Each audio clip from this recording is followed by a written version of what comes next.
What's up guys, my name is Ace, and today we're finally going to be diving into the underbarrel grip attachments in Black Ops 6, primarily to see how much they help with recoil, because this tends to be our path to improving horizontal recoil, whereas the muzzles are generally what improve your vertical recoil, and we have already covered the muzzles in a previous video. I will leave that one linked down below. And then on top of that, throughout this video, I am also going to include recoil springs, just because I really don't want to make an individual video just on recoil springs, and I feel like it does fit nicely within this video, so we'll cover that toward the end. And without further ado, let's dive into the basics of these before we get into the actual recoil plots and comparisons. The first one is the vertical foregrip, which gives us the maximum amount of horizontal recoil control out of any attachment in the game. Next, we have the lightweight grip, which massively improves our idle sway, and I will have a separate section here talking about how idle sway interacts with recoil in this game as well.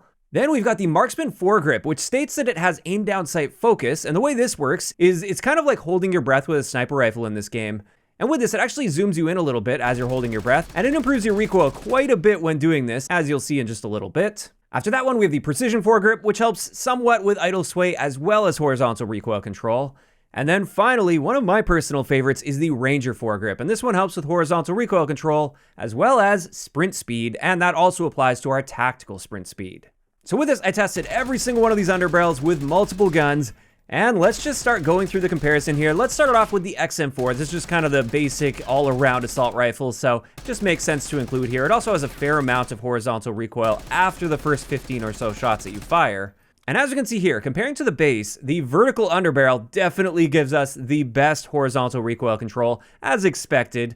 Then the lightweight underbarrel doesn't really seem to be changing a ton here, but we're going to be taking a deeper look into that later on, because this one only improves idle sway. It doesn't technically impact any of the recoil values themselves, but there is some interaction there that I want to cover in greater detail later in the video. Then after that, for that marksman underbarrel, that one where you can hold your breath and zoom in, that one gives us a pretty solid improvement to our horizontal recoil control, but it also gives a very noticeable improvement to our vertical recoil control. So that's really nice if you don't mind holding your breath. Personally, I'm not a big fan of having to do that, especially with a full auto gun. It feels very awkward, at least on controller. Maybe on mouse and keyboard, this would be easier to bind to something without really affecting your aim at all. But then after that, we have precision, which does help a little bit with our horizontal recoil control, but not nearly as much as like the vertical foregrip, for instance.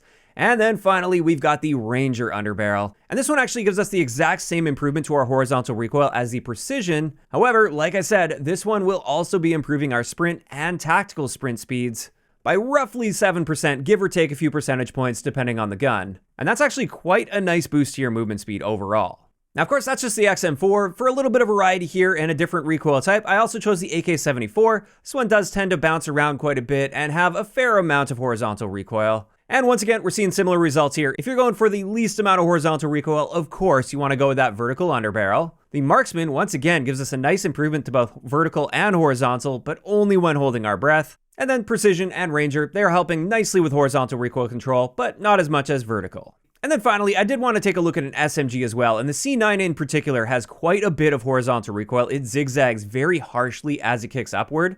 So this one benefits quite a bit from that vertical underbarrel, since it really significantly cuts down on that zigzag. The lightweight doesn't really seem to be doing a whole lot here. Marksman, once again, really solid, only when holding your breath. And then for precision and ranger, again, we're seeing a bit of an improvement here over the base, but not as much as vertical. But of course, we do get those additional benefits with this. And there we go, there's your quick comparison with recoil with these underbarrel grips. However, like I said, I wanted to dive a bit deeper into idle sway and how that interacts with recoil in this game. Because in some recent Call of Duty games, if you improve your idle sway, you're also going to be improving your recoil, since that sway continues to apply as you're firing. Whereas in older Call of Duty games like pre-Modern Warfare 2019, idle sway would have a tendency to disable the moment you started firing. Well, for the first test here, I had no attachments to improve idle sway whatsoever. This is just the base XM4, and I waited for a bit after aiming down sight for that idle sway to apply, because one of the stats in this game is your ADS idle sway delay, which for the XM4 is 1350 milliseconds, which means for that first 1.35 seconds after aiming down sight,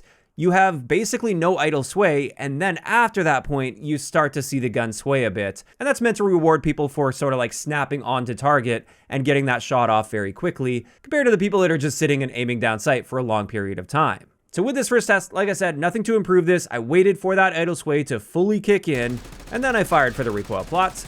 Whereas in the second test here, I maxed out to get the best possible idle sway, so we're using that lightweight underbarrel grip, which gives us the best possible idle sway for an underbarrel. And for good measure, I also put the target laser on, which massively improves our aiming idle sway delay. And then with this test, of course, I didn't wait for the idle sway to kick in. I started firing immediately after I was fully aimed down sight. So this is firing with the minimum possible idle sway, and this is what it looks like putting them side by side. Honestly, initially, couldn't really see any immediate differences between the two. I'd be perfectly fine with either one of those recoil plots. However, if we draw a trend line across that and try to follow that general recoil path, this is where you can start to see how idle sway somewhat comes into the equation with your recoil. With that maximum idle sway on the left, you can see there's a bit more curviness to that recoil path compared to the minimum idle sway, which just has the one standard curve to follow that recoil path in general. So you may notice a very slight improvement to your ability to control recoil while firing in full auto if you improve your idle sway, but at the end of the day, this isn't going to be helping nearly as much as an attachment that actually improves your recoil, like the vertical underbarrel, for instance. And this just leaves us with the recoil springs. Like I said, just wanted to toss it in toward the end of this video.